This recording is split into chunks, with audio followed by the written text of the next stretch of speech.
ole Albert Kolshin channel alo lom chewa hemi en chung chuan check match FC tanin khelani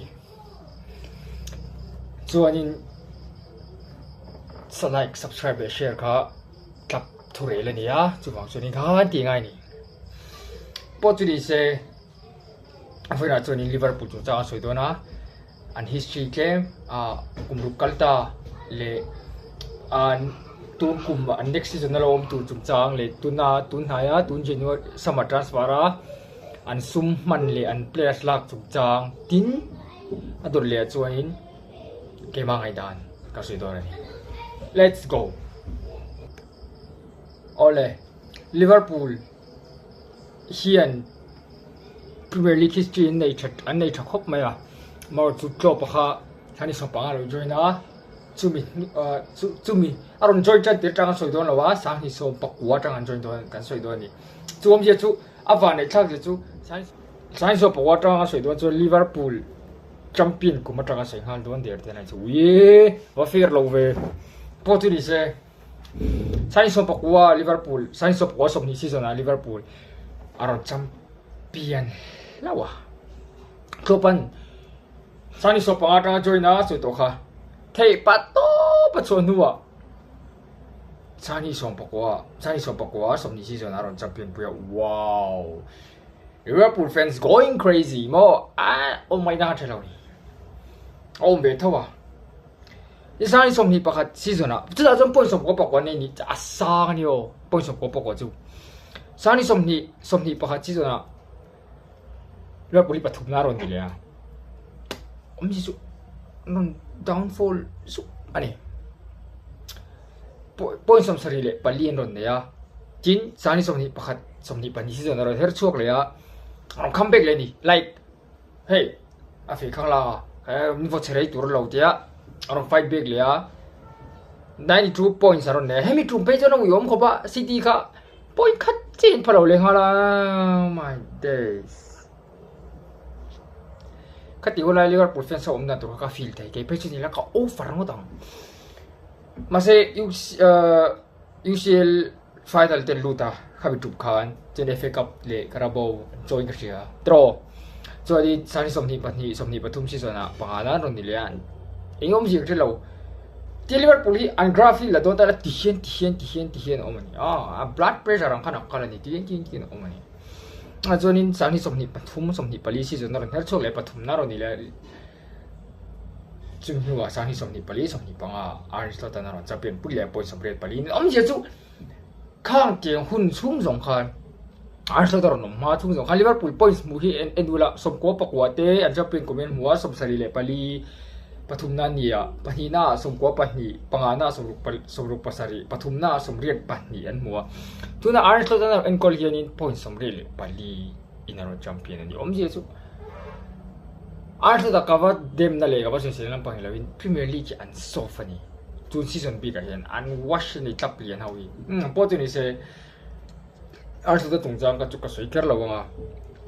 aro champion pui ngala lu momani athani cho Liverpool khan hey Jurgen Klopp hian Liverpool kan se chon Jurgen Klopp kan soite langai acha chu Jurgen Klopp Liverpool khan thilro pui takati ni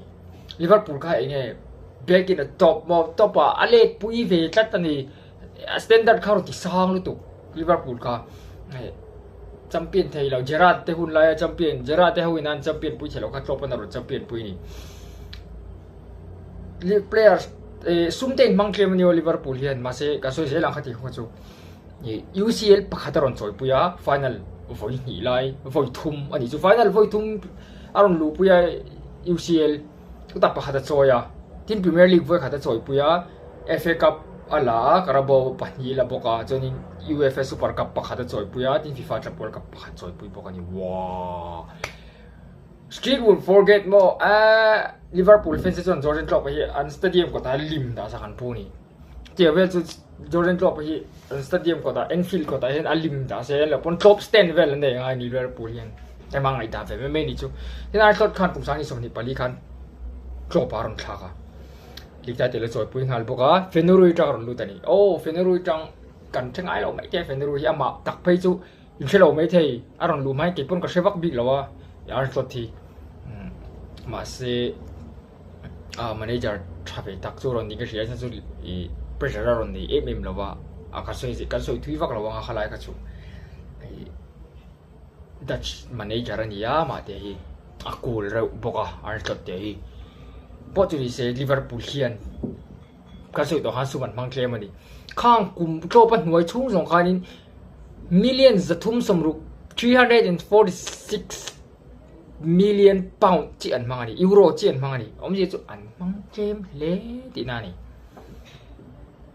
big six sa amang claim ber po amang claim berani elo pona to tu ni amang claim berani ka big six sa Liverpool hen poisa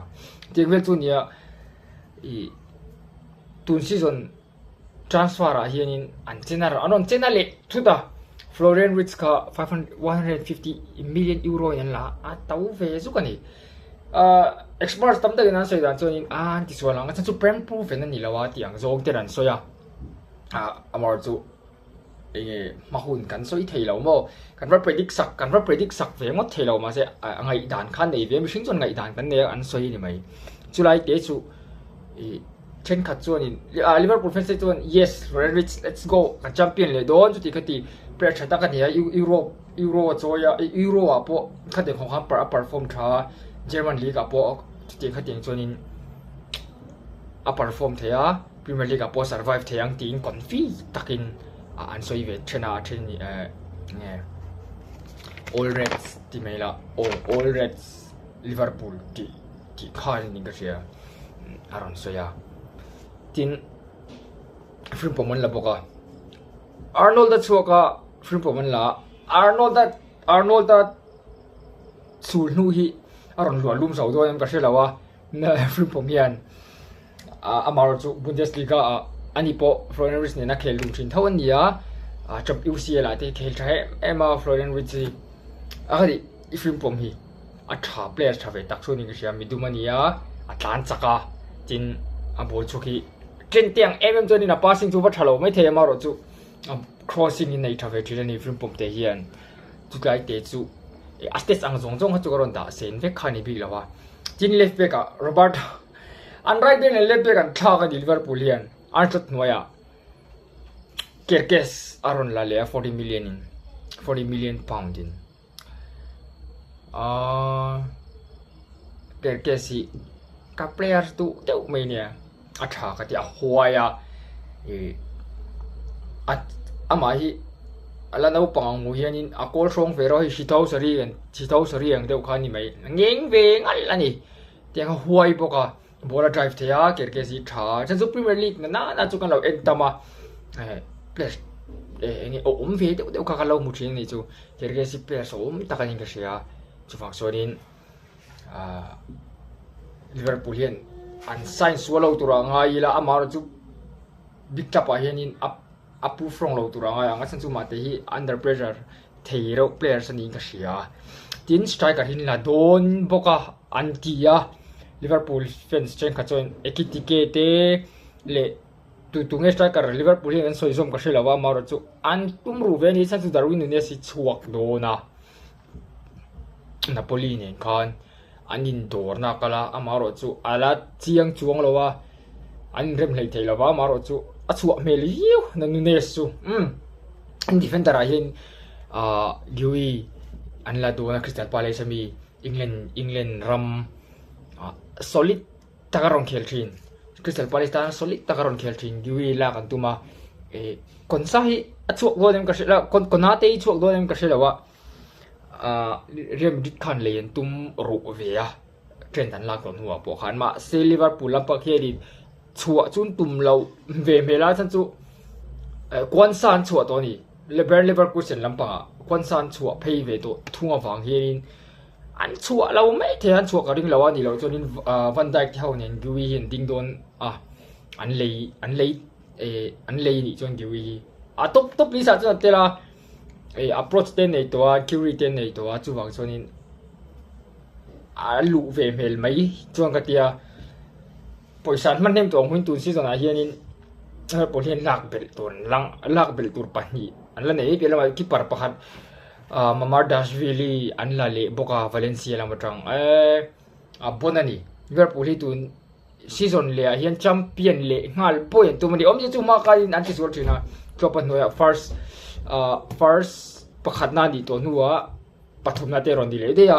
dikain pahi na tang panga na ten ron tale thu thu ta om je chu enge tuna club world cup ten khela tin nakuma world cup khelen ni do na players in lak chau po hi poilo ve na pakhat chu in hliam te le khatiang injury kha om thei thilani wangin sumina adeya financial fair play va bo che tur ani lo chonin players in lak ning hi chu a thathawa amaro chu mammo liverpool hian transfer an thiam ka ti na pakhat deuh chu sum hi an mang chau ngai lo na chu an mammo takala thina ni in lo chu thina ka shelawa liverpool hian in mammo takhin la thina ni engom je ka shelaw an la thiam thina ni city te chelsea te united te na Arsenal te na Leiber ahan leive u thina elom ri chu amar chu long term lo de won lei thina ni Liverpool chu an players lei reng hi an long term le zeu thini amar chu Federico che sa chu tun January chan la swal ve zu mai thea ma te hi tuna po hen rumors ne ya chuak thom lon ang deuh tai pi mo khati deuh khanin thom ne ya amar chu ka thela le season thara chonin Arsenal a plena ala tel tir ve don em ka thelo chuan soi le soi nu chuak to ha soi no lenge konsa chuak to chin Diaz si tuna po hianin Bayern lampang club ina aron dor na kha allow reject saka Liverpool in ngoro inon du dan hi atom mai heti ngo chunin Diaz si chu kan du big law Colombia rama po player thataka ni ya tin Liverpool ta pona tholok ve to UCL te chu ti kha ting chuan ni ya tin ti khan lung oi lo ni indron ti zat le khi chu kan phal lawang anti ta chu vok chu din te ti tura ka lo nga ya ke zo in Liverpool khanin uninstall ri ni om je chu adang an one bit le phot lo chon ke tu nang za thi chu kan phal lawan tia in sa chin ngero do ka chelawa tin Elliot thi West Ham te Newcastle te le Premier League club le Premier League outside England club hawina andor ve nu kan ye Elliot thi young star do om ta karon ni do na ma se shalan an shal lo na chhuatir chun duwa le me pela ma shal chu an poi ti lawa Liverpool hian New Sina Tarlan dan chuan ma se buy back clause anduni om je chu buy back clause kan ti chuanin im the thawanga kan soi fe bel phima shelo tan hey players kha awa chuaka alo khel thak phian chuanin leilet le theina option aman in fixa ang tur khanin an duan thina ni chuti ang contract ne lo chuanin Elliot kan chuwa don lo an ti Liverpool hem je chu long term investment a man tu mani Ryan Elliot si soi chuanem tin Robertson a chuak dom boka la chuak ti lo dewa mar Atletico Madrid thian an lein tum ve wangwanga awar chu chuak mela ke keste ron lu fel to boxia tin trend chuaka tin konate hi chu soi le se nu riam ri thian lein tuma an chuak ring lo ve na ro Liverpool takhi chuan an chuak ring lo wani tin sang ri somni paruk season a hey all red Liverpool ina le kami lineup kamo asidan chodin Curtis Jones si chuak karing lawa ti Curtis Jones si om karinga in chota ahi enge Arsenal plena atiktika hinala tel ninga sia chuwa chonin ben thate om karinga chon robo om karinga tin Mamadashvili hi asapanga sin election hi next so thein ring law di chen lineup aron ta hian 25 26 a hian sala 3-4-1-2 non da aron da tira Arsenal 4-2-3-1 among thing ka sia ama se 3-4-1-2 non da sakthina chan chu season le chuanin enge elo 4-3-3 mong thinem khosong ga man thin jengvel chunia ama se ta hian 3-4-1-2 non da aron da saka Van Dijk Giwi le Konate non da defender a hian chon Alisson ki partira tin tiang fora hian Kerkes dai wain veilam pa Kerkes ani alai mek Alistair le Garver Benson da tin tla hian Frimpong da alai ama Florian Wirtz da tilai ama atlan turin Florian Wirtz ya ama sala le striker pakhat an question mark a hemi Diaz cholo chun Diaz om kharinga ani lo chun Nunes emoni dona amaro chu striker main striker an la ni chuanin main striker an la ni chuanin an playing style in thak ve karinga 4-3-3 mo 4-2-3-1 man karinga 3-4-3 hi chu anon predict dan me dita ma se striker ten la ka khatiang ani chuanin emo midfield lampanga midfield anin daya suppose lai de pon lo om thawa chu wang chuanin suppose lai de po an la da thea tin chota de pon first thena chance khom ve thau tin ani chu po tu ni se i kha 25-26 season an predict ni ya champion le thei khan ring ani Liverpool hi an squad hat en re chuan tinan abu ko ma tanga te mai chuanin an champion le mai don ni a ti mai khaw la chu le khabu a ko ma tang he na te ngot thei kha di big lova a chan chu kan soi je lang ka ngai dan kan soi nge a chana chuan hey Ancelotti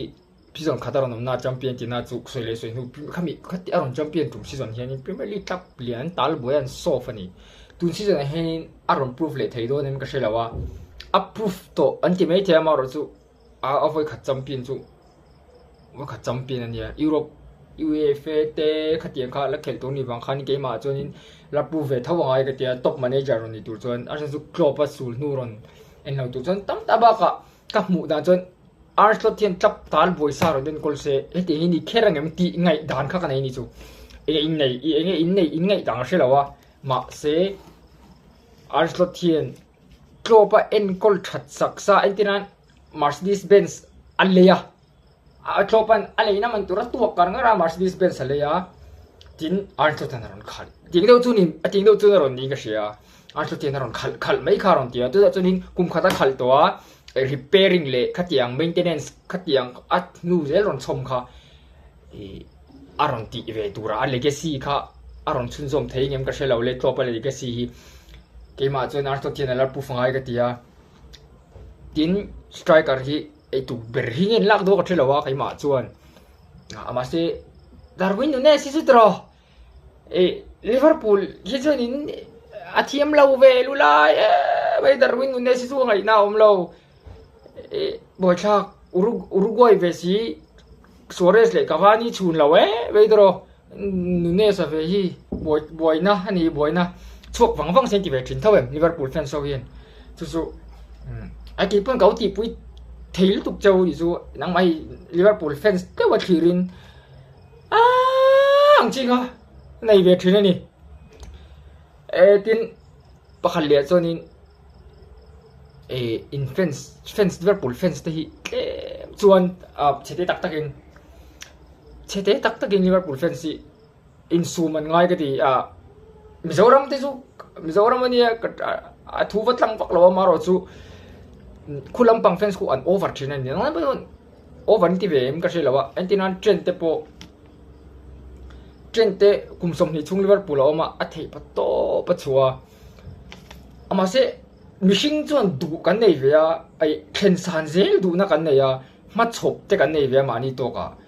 khata khanin trentin UCL te choi puya Premier League te choi puya khatiang league sang khanin club ina trophy adon a choi na ko nga tu nai season chawa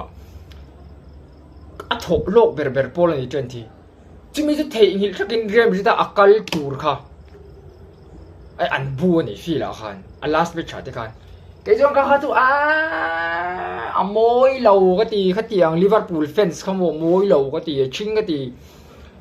gì Klopp pun soi top ka Jurgen Klopp tak net pun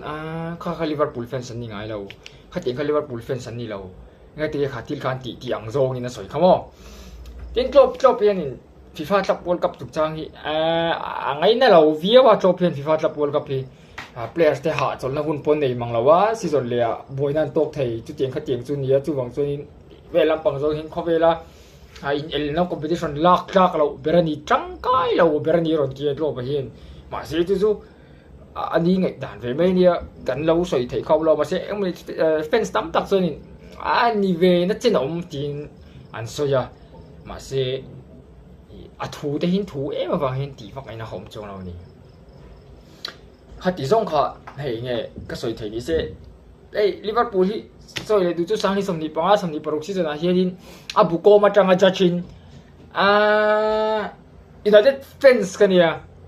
ลิเวอร์พูลจุงจ้างอัฐลัมปังจงสวยฮีฮานากันทีมาเซอินเดียเฟนส์นี่เราอังอินลิเวอร์พูลเฟนส์อังตักอินกันสวยไงอันนี้เราเป็นฟุตบอลเฟนส์อังอินฟุตบอลเฟนส์อังตักอินกันสวยไงลิเวอร์พูลเห็นจะเปลี่ยนเลยไม่เราโมเลยโอ้ก็เดี๋ยวฉันจูลิเวอร์พูลเห็นกับเพลย์สุดเดียวออกมา